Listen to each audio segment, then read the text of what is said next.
Thank you. Before we continue with the show and begin again, I would like to insert a disclaimer right here. The previous title, I'm Waking Up, is not an attribute to the woke waking up or any other ideology. It's rather waking up to the idea of asking some questions. So hopefully we'll all go home tonight with some of these questions. As the social apes we are wired to feel more empathy for those who are close to us, like our families, friends, communities. This is known as the proximity principle, and it's a general feature of our social psychology. But the same feature can also become a bug, as it can lead to a bias towards those who are similar to us, and lack of empathy for those who are far away and different from us. Think about it.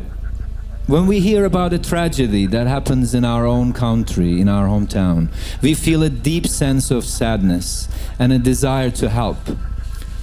I was in Istanbul, Turkey back in February visiting family when an earthquake struck Turkey and Syria. Only in Turkey, 10 cities were hit at the same time. Devastation was massive. Lives were lost in tens of thousands.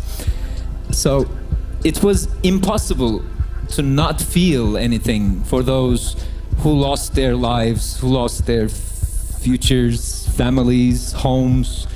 Plus, of course, it didn't help all that anger and frustration towards the bad governance that have been looming over Turkey for way too long. By the way, this Sunday is the election day, so please, friends, wish well for Turkey because we need it. So right on that point, when we hear about a tragedy that happens in another part of the world, we are not as moved to take any action. Yeah, we may feel sad when we are reading on our news feeds about the casualties in numbers and statistics, but somehow it's more difficult to connect with the human stories behind that. This happens every day to all of us. Why is that?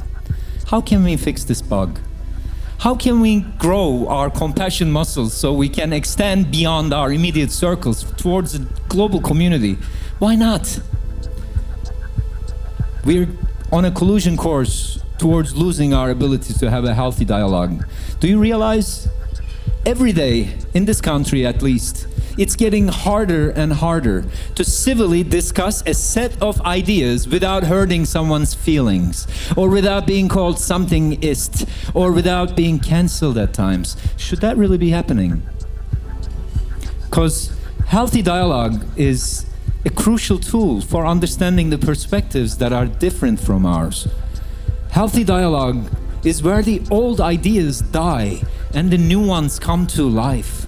Healthy dialogue is a great start for uniting and working together against these hard problems we're facing as humanity, so that we can extend our compassion and understanding for the other ways of life and recognize the interconnectedness of it all.